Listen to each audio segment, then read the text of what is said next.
Hi friends, എല്ലാവർക്കും നമസ്കാരം. അപ്പോൾ ഇന്ന് നല്ലൊരു ബീറ്റ്റൂട്ട് തോരൻ എങ്ങനെയാണ് ഉണ്ടാക്കുന്നതെന്ന് കണ്ടു നോക്കാം. അതിനു മുന്നേ നമ്മുടെ ചാനൽ സബ്സ്ക്രൈബ് ചെയ്യാത്തവരുണ്ടെങ്കിൽ സബ്സ്ക്രൈബ് ചെയ്യാനും ഫോളോ ചെയ്യാനും അതുപോലെ തന്നെ വീഡിയോ ഇഷ്ടപ്പെട്ടാൽ ഒന്ന് ഷെയർ ചെയ്യാനും മറക്കരുത് കേട്ടോ.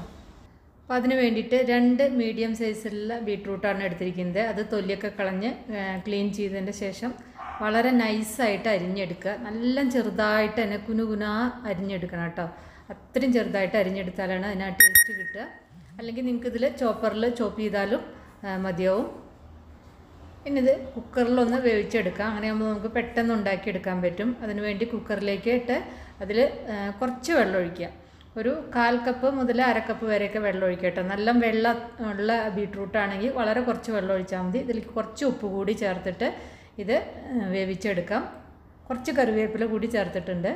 എന്നിട്ട് ഹൈ ഫ്ലെയിമിൽ ഒരു 2 വിസിൽ വന്നതിന് ശേഷം ഫ്ലെയിം ഒന്ന് കുറച്ച് വെച്ചിട്ട് കുറച്ച് നേരം ഒന്ന് വയ്ക്കുക. 1-2 മിനിറ്റ് വയ്ക്കുക കേട്ടോ. അങ്ങനെയാകുമ്പോൾ പാകത്തിന് വെന്ത് കിട്ടും. ഇപ്പോൾ കണ്ടില്ലേ, പാകത്തിന് വെന്തിട്ടുണ്ട്.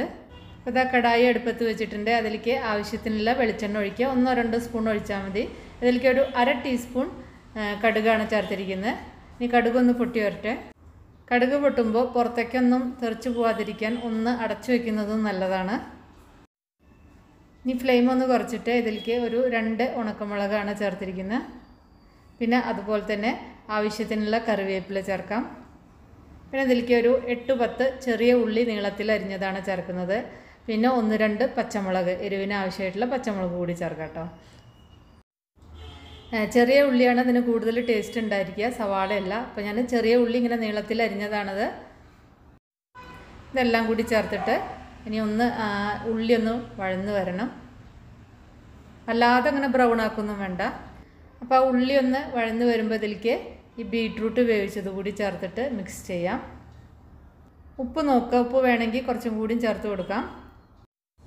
ഇനി ഇതാ വേവിച്ച വെള്ളം ഉണ്ടെങ്കിൽ ഒന്ന് ഫ്ലെയിം കൂട്ടി വെച്ചിട്ട് ആ വെള്ളമൊക്കെ ഒന്ന് വറ്റിച്ചെടുക്കാം. അപ്പോൾ ഞാൻ വേവിച്ചപ്പോൾ അധികം വെള്ളമൊന്നും ഉണ്ടായിരുന്നില്ല. അപ്പോൾ കുറേ വെള്ളം ഒഴിച്ചിട്ടൊന്നും ബീട്രൂട്ട് വേവിക്കരുത് കേട്ടോ. അപ്പോൾ വേവാനുള്ള വെള്ളം മാത്രം കുറച്ച് വെള്ളം ഒഴിച്ചാൽ മതി. പിന്നെ നമ്മൾ ഉപ്പിടുമ്പോൾ ബീട്രൂട്ടിൽ നിന്ന് തന്നെ കുറച്ച് വെള്ളം ഇറങ്ങി വരും. അപ്പോൾ അതിനനുസരിച്ച് വെള്ളം ചേർക്കാവൂ. അപ്പോൾ നന്നായിട്ടൊന്ന് ഫ്രൈ ചെയ്തെടുക്കുക. അപ്പോൾ അതിലത്തെ വെള്ളമൊക്കെ വറ്റിയിട്ട് നന്നായിട്ട് ഫ്രൈ ആയിട്ട് വന്നിട്ടുണ്ട്. ഇനി ഇതിലേക്ക് നാളികേരം ചേർക്കാം. ഒരു 2-3 ടേബിൾ സ്പൂൺ അല്ലെങ്കിൽ ഒരു 1/4 കപ്പ് വരെയൊക്കെ ചേർക്കാം കേട്ടോ. അത് നിങ്ങൾക്ക് എത്രയാണ് വേണ്ടതെങ്കിൽ അതിനനുസരിച്ച് ചേർക്കുക.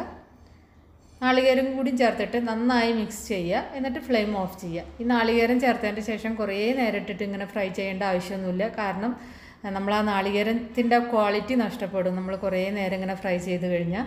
ആ പച്ച നാളികേരത്തിൻ്റെ ആ ബെനിഫിറ്റ്സ് കുറച്ച് വേറെ തന്നെയാണ്. നന്നായിട്ട് മിക്സ് ചെയ്തതിൻ്റെ ശേഷം ഫ്ലെയിം ഓഫ് ചെയ്യുക. കുറച്ച് നേരം ഒന്ന് അടച്ചു വയ്ക്കുക. അപ്പോൾ നല്ല ടേസ്റ്റുള്ള ഈസി ആയിട്ട് ഉണ്ടാക്കാൻ പറ്റുന്ന ബീട്രൂട്ട് തോരൻ റെഡിയായി. നിങ്ങളെല്ലാവരും ഉണ്ടാക്കി നോക്കിയിട്ട് ഫീഡ്ബാക്കൊക്കെ അറിയിക്കുക. ഇഷ്ടപ്പെട്ടാൽ ലൈക്ക് ചെയ്യാനും ഷെയർ ചെയ്യാനും കമൻറ്റ് ചെയ്യാനൊന്നും മറക്കണ്ട. അപ്പം നമുക്ക് വേറെ ഈസി റെസിപ്പി വീണ്ടും കാണാം. Thank you.